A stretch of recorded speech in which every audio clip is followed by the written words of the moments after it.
Halo, ketemu lagi di Charlie Bike Channel. Nah, kali ini kita kedatangan Stanley Juwono atau yang di IG-nya tuh namanya Stanley_J.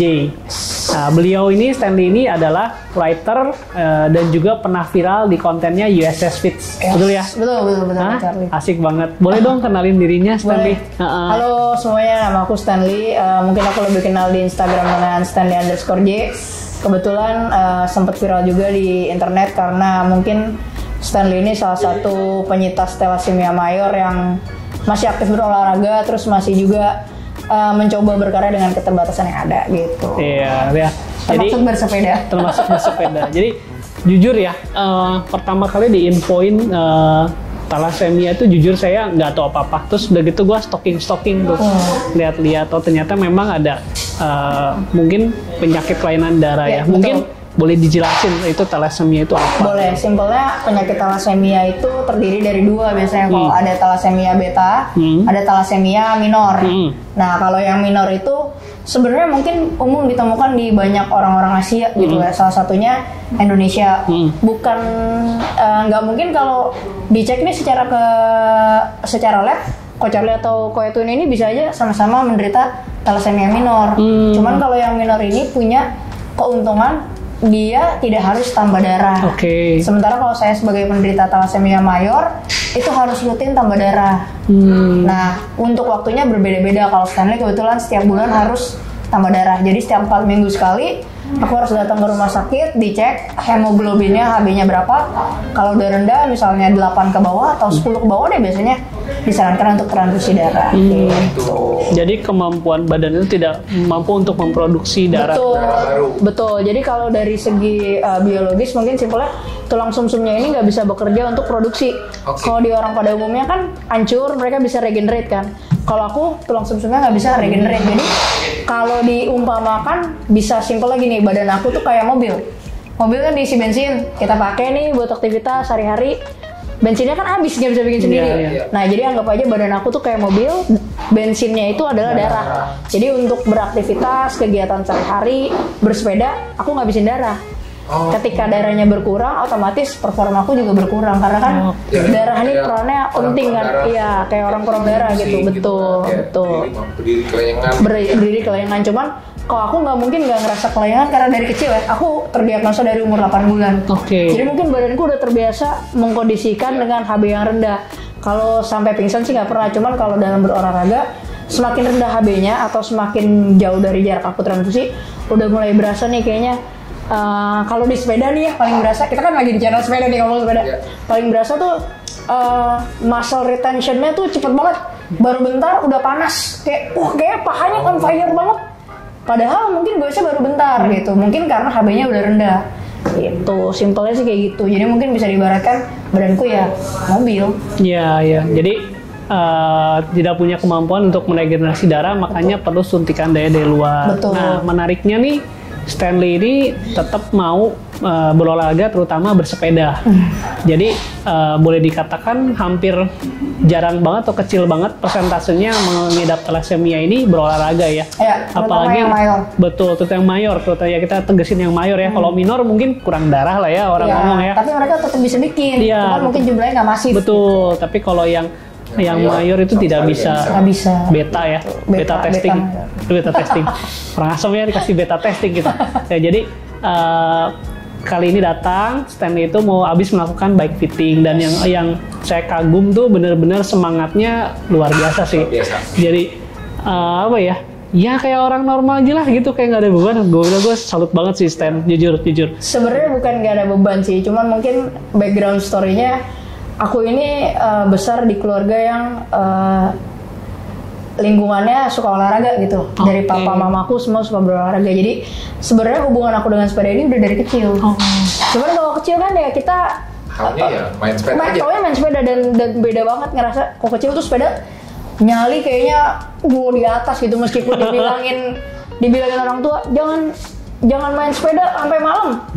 Aku kelas berapa ya? Kelas 1 SD tuh aku udah main sepeda.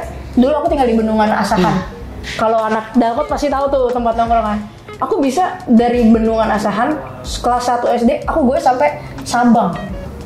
Hah, buset kok Sabang, buset. Sepedanya tuh masih sepeda yang kecil banget, tau kan? Kebayang ya sepeda yang dari roda 4 dipretelin jadi roda 2 dan jatuh berkali-kali itu normal gitu. Jadi semenjak saat itu kayak ya emang aku suka bersepeda, cuman sempet juga punya romansa sama fixed gear, cuman kayaknya udah umur juga dan aku jujur di fixed gear agak susah ngikutin buat ritme goesnya karena kan pacingnya aku nggak dapet gitu, kayak baru bentar wah udah capek banget. Dan setiap goes kalau fixed gear kan jarang orang goes fixed gear sendiri, selalu rame-rame. Kalau sekarang istilahnya aku selalu copot, dan karena lingkungannya aku nggak akrab, begitu copot nggak tahu mau telepon siapa, pulang. bingung gitu kan, bingung pulang. Akhirnya semenjak itu takut sepeda, sampai akhirnya aku ketemu kayaknya seru deh kalau mulai mini velo. Jadi awalnya mulai mini velo dulu, setahun goes. Sempet tuh waktu punya mini velo tanya-tanya juga ke Charlie Bike Fitting kayak mau fitting, karena aku tuh berpikiran kayaknya sepeda yang enak itu harus fittingnya sesuai sama si pegoesnya. Betul. Karena kalau enggak pasti cepat pegel dan lain sebagainya. Karena aku udah punya kekurangan kan, di situ aku coba kekurangan yang ini kita tutupin pakai fitting yang proper. Tapi ternyata waktu berkata lain. Jadi aku pas mini velo nggak fitting goes aja biasa, sampai akhirnya mulailah diracunin road bike. Nah di road bike ini dari awal udah diwanti-wanti sama teman-teman. Kebetulan ya circle-nya sehat lah ya gitu. Mereka tahu kondisi aku kayak gini, gue juga santai. Mereka cuma bilang jangan lupa pertama harus fitting.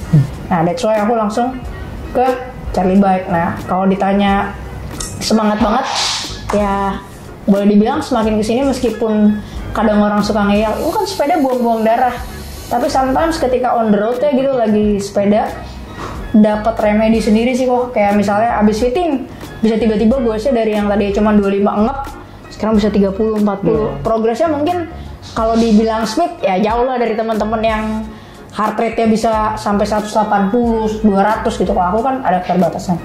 Cuman ya ngelihat teman-teman yang sering goes saya jadi kayak wah bisa lah. Tapi selalu prinsipnya aku set limit aku sendiri, nggak ngikut orang gitu. Lihat ya, saya merinding loh. Itu good positive behavior. Jadi positive thinking juga, positive behavior. Lihat stand ini contohnya bagus banget. Terus jadi kita cerita dulu, sebenarnya stand ini kesini bukan fitting tapi refitting. Jadi menyempurnakan yang kemarin. Dan tadi cerita waktu fitting juga lumayan banget ya, perkembangannya dari average segini, average 25 sampai 35. Dan memang menurut saya tuh fitting itu sangat perlu, apalagi yang kita orang biasa. Kenapa? Orang biasa kayak saya tuh generate FTP tuh cuma di bawah 200 watt per jam. Jadi kalian ada signifikan barang yang diganti kecil atau adaptasi barang optimal berkendaranya kecil, itu pengaruhnya besar karena tenaganya yang keluar kecil. Beda sama pembalap. Coba pembalap FTP-nya udah di atas 300-an, udah 400, mau dikasih sepeda apa aja tetap aja ngibrit. Betul. Gitu kan? Tapi kalau kita yang tenaganya kecil, ganti BB-nya seramik lah, ganti bannya yang lebih rendah rolling resistance, itu kerasa semua. Bener-bener karena kita tuh generate power-nya kecil gitu. Jadi apapun perubahan kecil tuh sangat berasa gitu. Beda sebaliknya sama pembalap gitu loh. Jadi setuju sih kalau misalnya memang kebetulan dari kemarin testimoni ngomongin fitting terus, ya memang ngebantu sih. To be honest ngebantu. Setelah kita jalan hampir setahun, itu banyak banget yang testingnya memang ngebantu banget sih. Gitu. Dan thank you Job banget, Stanley udah mulai udah mau fitting di tempat kita yang makasih juga. Jujur video ini salah satu request dari Stanley juga, jadi kita juga minta makasih banyak gitu loh. Dan ngomong-ngomong pakai baju Kome nih hari ini nih. Oh iya, aku ini fanboy sebenarnya. Apa fanboy? Fanboy. Dari pertama kali goes itu pengen punya jersey yang proper gitu kan, cuman banyak yang ngeledekin kayak kok pakai jersey proper tapi goesnya nggak kebutuh, kayak malu sama jersey gitu. Jadi masih sempat minder sih, cuman mulai semenjak fitting pertama kali ketemu Ome tuh sih. Jadi kendalanya kenapa pakai Kome, cerita ini agak lucu ya. Aku kan sesinya unik ya. Yeah. Terus kalau nyari bib nih, terutama nyari di tempat lain tuh kayak mau ukuran men XS masih kegedean, dan dia nggak ada woman gitu kan. Terus sempat pas pertama kali fitting sebelum refitting yang kedua sama Ometin bilang, Om aku pengen punya bib tapi apa ya bibnya yang proper. Ometin langsung bilang udah pakai Kome aja, Kome. Terus dari situ coba, oke enak. Nah, tapi cuman punya doang, belum sempat dipakai soalnya nggak lama habis fitting aku jatuh. Gara-gara belajar pakai klip. Iya, gitu kan, belajar pakai klip. Biasa lah itu. Cuman mungkin ya dari 100 aku yang paling apes lah sampai fraktur gitu kan. Mungkin juga karena ada kondisi kesehatan kan, jadi tulangnya memang agak lebih rapuh dibanding yang lain. Cuman ya nggak apa-apa buat aku, part of journey bersepeda lah. Jadi ada cerita yang bisa diceritain ke depan. Oh pernah jatuh kayak gini. Nah dari situ udah mulai belajar goes lagi, habis tangannya sembuh. Baru tuh mulai testimoni ke Om Edwin, Om enak nih bibnya. Terus mulai ngeracunin teman-teman juga. Jadi kalau ada yang birthday, belinya Kome, patungan beli Kome. Jadi dulu diracunin, sekarang ngeracunin. Nah bagusnya sepeda gitu. Iya. Udah ada yang ngeracun dan bener-bener bilang habis guys, wah yang roller enak. Terus aku bilang ada lagi yang lebih enak nih kayak ini. Racunnya racun sehat. Iya racun sehat. Ya sebenarnya bukan racun sih selama spendingnya sesuai dengan budget, I guess. Iya. Sesuai dengan budget lah. Oke lah gitu, apalagi untuk bib, jersey sama fitting sih menurut aku. Ya itu emang apa ya, spending yang dikeluarin buat dapet result yang optimal sih gitu. Ya, betul. Tuh kecuali ya kalau buat looks ya beda ya, kan ada orang yang bukan look kali, status kadang. Waduh, kalau itu kebetulan saya belum pernah ikut weton jadi belum teracuni, belum tahu apa-apa. Tapi selama ini sering mainnya di mana, Sherly? Kalau selama ini sih jujur paling sering main dalam kota. Dalam kota ya. Karena kalau ditanya kenapa dalam kota, apa kamu ngebut? Bukan karena pengen punya foto bagus. Jujur. Fotografer Dalkot Loop nih, dengerin ya. Dengerin nih. Jujur. Ya? Jadi setiap kali gue Dalkot nih sama Edwin, Coach Charlie, istri aku selalu marah. Kenapa? Karena tiap abis goes kerjaan aku hanya scrolling, mencari foto sekali beli. Ya tahu sendiri ya harganya Dalkot berapa ya. Cuman belakangan aku mulai belajar goes di Peak. Padahal sebelumnya sering goes di Peak. Tapi karena merasa gila Peak tuh capek banget, jembatannya ada 2 kali kan, berarti satu loop ada 2 kali. Terus belum lagi anginnya. Kalau nggak pelotonan sih gempor juga gitu. Jadi ya sementara ini 2 tempat itu lah yang aku paling sering. Ya, jadi Peak sama Dalkot. Sebenarnya ada cara lagi, mau lebih murah. Tembak dulu di depan. Om, saya fotoin ya buat 1 bulan ke depan. Kasih. Gitu? Bisa. Tuh diajarin Ruben sama Silvi. Gitu. Begitu. Jadi diceteknya, Om kalau ada saya goes fotoin ya gitu. Mau berapa? Mau pakai periode waktu atau jumlah foto? Langsung tapi lebih murah. Dibayar di depan gitu. Gue diajarin awalnya begitu. Oh gitu. Belum lihat Edwin lagi. Kalau match tag saya Edwin Raharja. Om Edwin mah nggak usah ditanya, setiap hari kalau ini ada Om Andi yang motoin, kalau nggak Harry Urban Street. Iya. Sama aku juga kadang-kadang nembus di situ. Yeah. Ada basic sama kakek sport. Nah, kalau aku langganan di Dalkot ada Vinodio sama Mas Naren. Ya, itu juga ada. Ya, itu teman-teman aku juga. Jadi karena apa ya? Kalau sempat lewat belokan Senayan, ya tau lah ya siapa lah ya mau foto lah ya. Ya. Tuh. Jadi goes mungkin gak kencang tapi gaya nomor 1. Betul.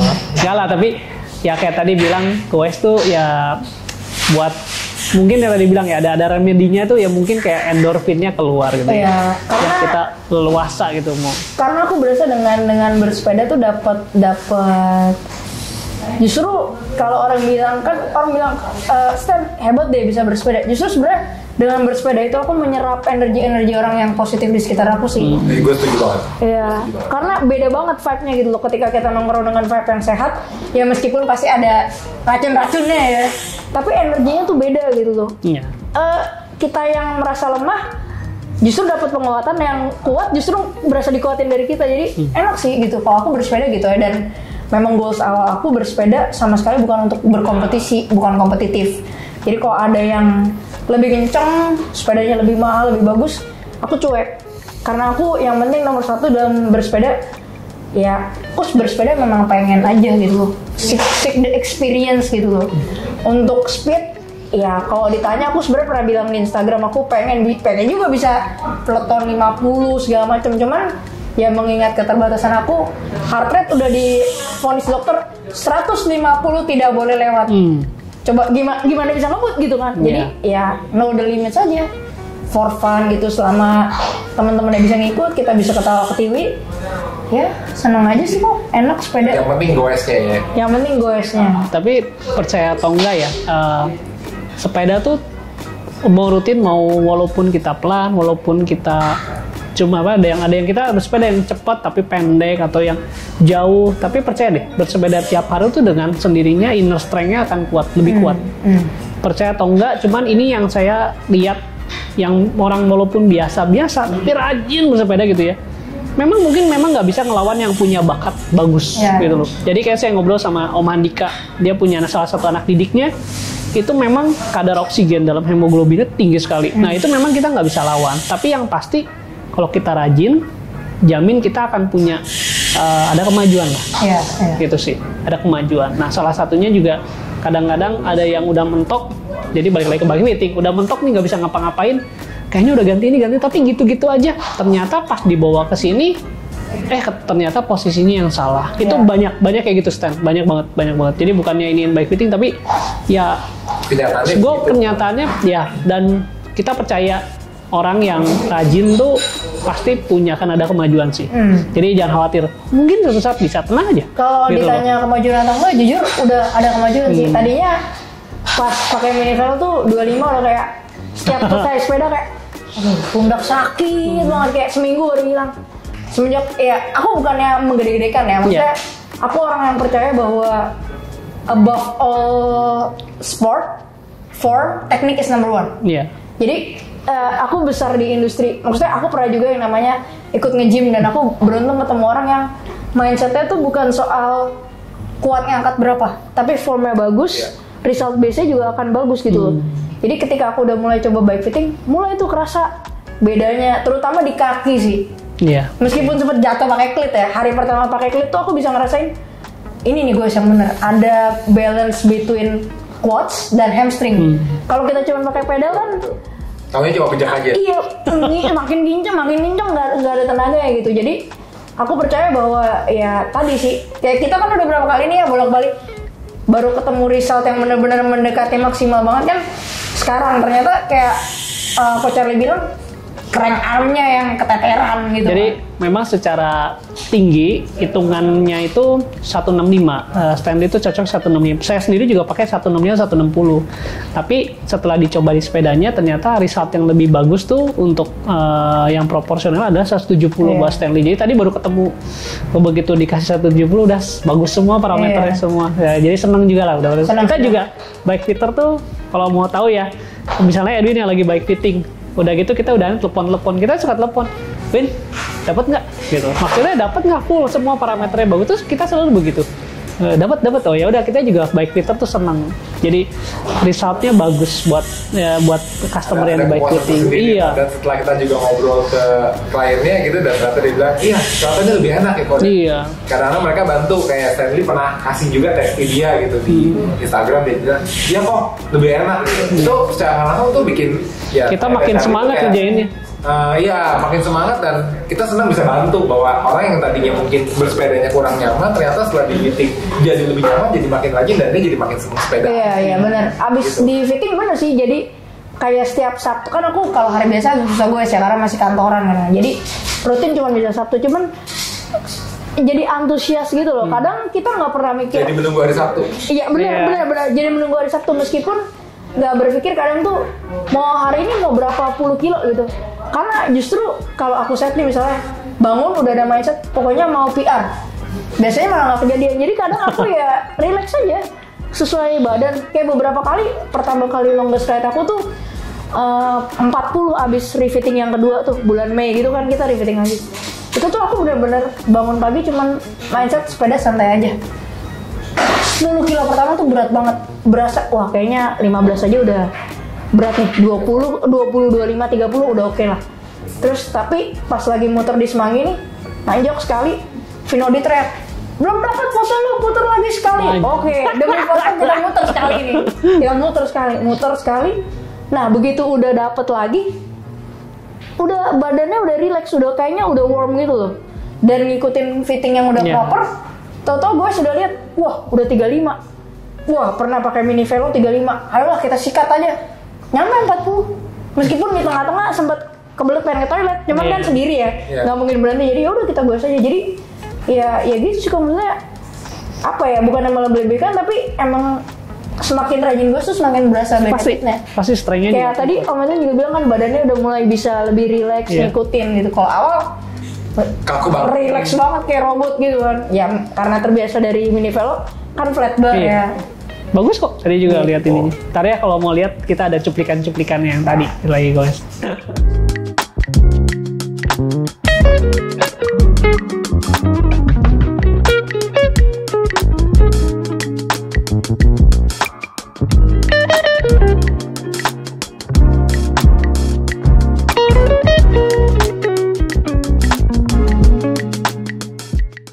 Seru ngomongin bersepeda tuh.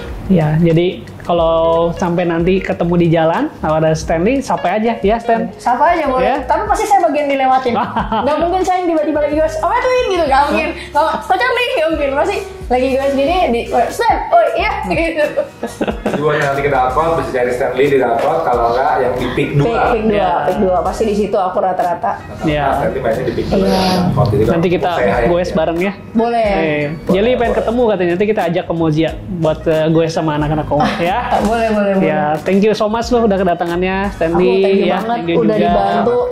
Sama-sama. Dari bulan Februari ya kita nge-tweak semuanya sampai akhirnya baru dapat sekarang sekomplit tadi, serapi tadi, benar-benar thank you banget sih buat sama-sama. Pak Charlie. Biar nggak terlalu banyak berpikir ribet ya. Jadi memang dulu awal waktu datang ke bike fitting memang nggak bisa langsung selesai karena memang kondisi tubuhnya Stanley ini sorry ya gitu ya. Memang aman aja. Memang agak nggak begitu umum gitu. Jadi memang kita punya fitting kenapa jatuhnya sampai 2 kali atau 3 kali refitnya bukan karena nggak dapat atau karena si Stanley-nya nggak nyaman, bukan. Tapi karena memang kita mencoba memaksimalkan setiap fitting yang ada dengan barang-barang atau komponen yang untuk menunjang tubuhnya Stanley ini ya. Sorry sekali lagi gue bilang yang nggak umum gitu sebagai cowok lah gitu kita bilang. Nah dari situ gue coba secara pribadi mencoba memaksimalkan setiap kali dia nanya untuk posisi yang terbaiknya yang sampai kita temukan pada hari inilah kurang lebih kayak gitu. Ya. Hari ini yang terbaik sih dan I mean meskipun lama worth it buat aku, worth it banget. Thank you. Good. Poinnya adalah itu jadi itu nggak semata-mata bukan karena masalah nggak dapat atau nggak enak ya. Jadi memang kita juga sebagai fitter berusaha menjadwalkan kembali supaya coba deh sementara begini dulu. Nanti next mungkin 2-3 bulan kita lihat apakah ada perubahan yang bisa kita maksimalkan. Seperti yang gue bilang dulu kan, mention kayak gitu kan. Ternyata memang terbukti yang dulu pernah gue ucapin dan hari ini bisa lebih baik lagi dari sebelum-sebelumnya, kurang lebih kayak gitu. Pesannya jangan pelit-pelit kalau refitting. Jangan pelit-pelit kalau buat spending refitting atau fitting. Kalau nggak setengah-setengah ya Stan? Kalau nggak setengah-setengah jadi. Soalnya gini kan badan setiap orang sebenarnya bisa berubah kan. Jadi bukan berarti fitting sekali terus bisa dipakai. I guess bisa dipakai seterusnya sih. Kalau misalnya memang ada budget lebih, bisa di improve lagi. Kenapa enggak gitu? Karena kan berkendara nyaman enak banget gitu. Asik ya? Tuh kata-kata terakhir. Ya. Berkendara nyaman tuh enak banget. Bener. Makasih banyak ya Stanley ya. Win makasih banyak ya. Jadi jangan lupa untuk lihat channel kita, subscribe Charlie Bike Channel dan jangan lupa bunyikan loncengnya supaya ada video baru kalian bisa tahu ya. Sampai berjumpa lagi. Bye.